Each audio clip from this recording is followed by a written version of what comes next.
Let me give you another example. Bill Barnett and I can each run the mile in, well,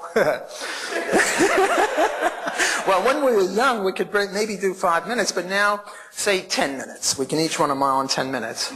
And right before the race, what I do is I give him this briefcase, which weighs, 30 pounds, and now we start running. And before, we were equally able to run. And now, of course, I'm going to beat him, because he's got this extra burden.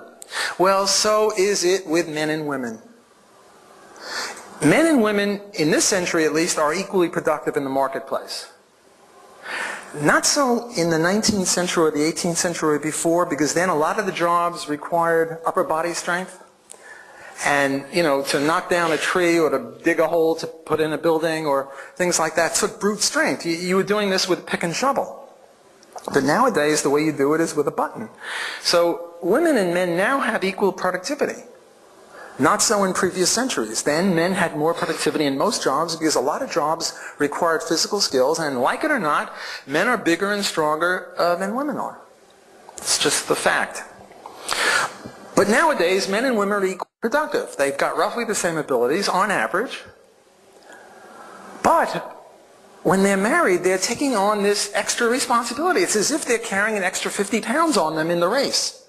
The story is the husband and the wife, they both have a PhD in chemistry and they both work in the lab. And now they come home at 6 o'clock, and what does the husband turn around and say to the wife?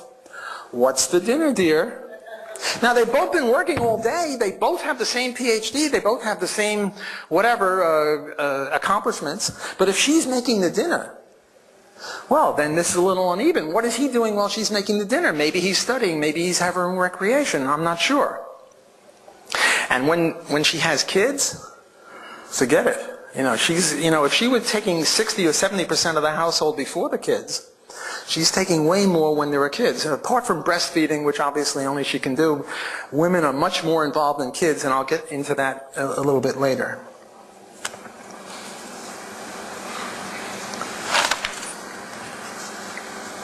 It's got nothing to do with sexism or anything. It's just the fact of nature that if you give one group a burden, one group who are otherwise equal, you give them extra housekeeping, well, something's got to suffer, like Michael Phelps, like LeBron James.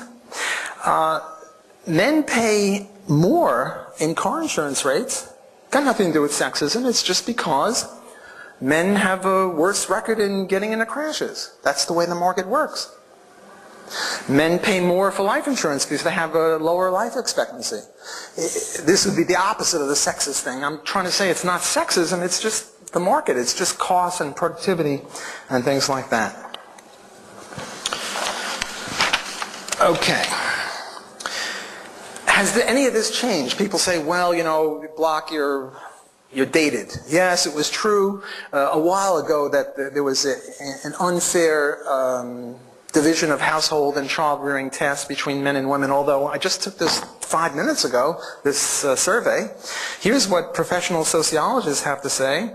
Quote, to their surprise, the sociologists discovered that the social and economic gains won by so many American women during the past decade have had remarkably little effect on the traditional gender roles assumed by the more than 3,600 married couples in their study.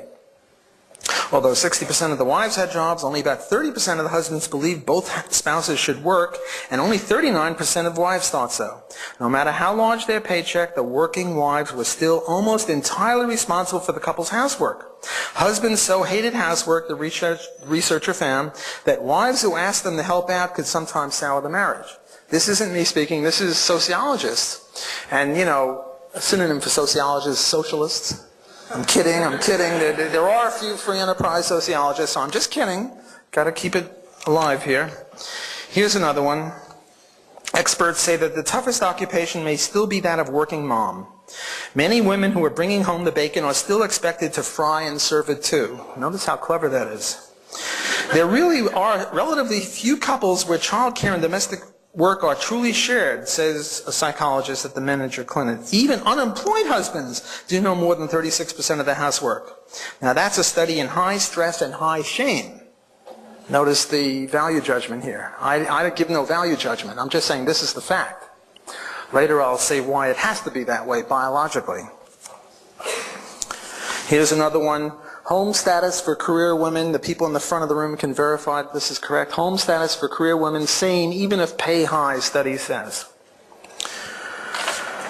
Okay.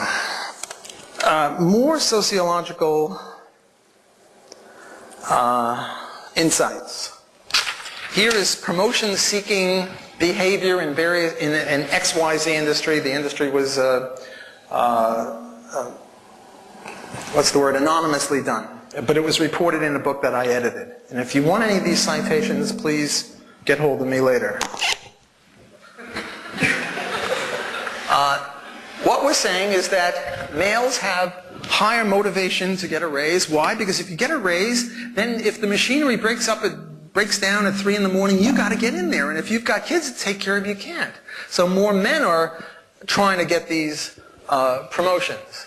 And especially with regard to married people, the difference is very big among married people. Here's some more evidence, if you will. Occupational primacy in this XYZ industry. Would you give up your job if a spouse's job required a move? 4% of the men said yes, and 53% of the women said yes.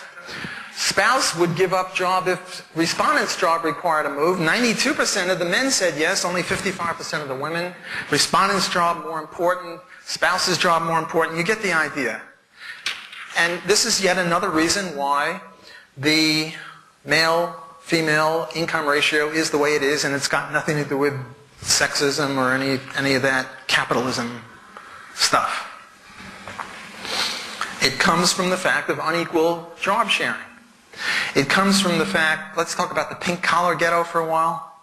If you know that you're going to have 3 kids, and you're going to be out of the labor market from the day that the first kid is born, and you space them every 3 years, and you're going to be out of the labor market or only in it part-time until the last kid is 6 or 7 and can go to school full-time, 9 to 3, well, that's 10 or 15 years or 12 years, depending upon how you space the babies. Is it sensible to go into an industry where the human capital will atrophy, where there are discoveries every day, and if you're out for 12 years or only in part-time for 12 years, you're going to lose a lot? No, you don't go into computers, you don't go into physics, you don't go into chemistry where things change. Rather, you go into nursing or being a secretary or a nurse or things like that. And it just so happens that those professions or occupations pay less, but again, this is not due to the market. This is a rational development on the part of people who want to maximize their lifetime earnings.